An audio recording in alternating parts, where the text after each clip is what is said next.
The lock symbol light on a car dashboard often confuses drivers. It usually appears as a red icon with a car and a key inside. This light indicates that the vehicle's security system is active. Normally, it protects the car from theft by flashing and triggering an alarm if someone tries to break in. The problem begins when the lock symbol stays on, even after trying to unlock the car. In this case, the vehicle may remain locked, and the light refuses to turn off.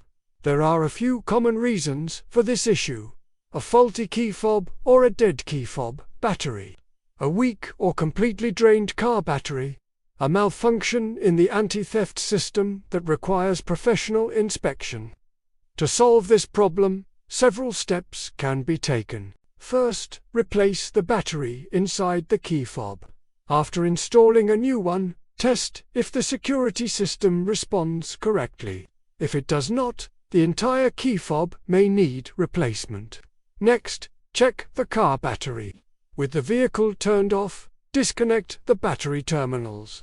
Sometimes the battery only needs to be recharged before reconnecting it. However, if the same issue continues, the battery may need to be replaced completely. If the lock symbol light still stays on after these steps, the best option is to contact a mechanic or visit a service center to diagnose the security system properly. Knowing these causes and solutions can save time and frustration when dealing with a lock symbol light that won't turn off.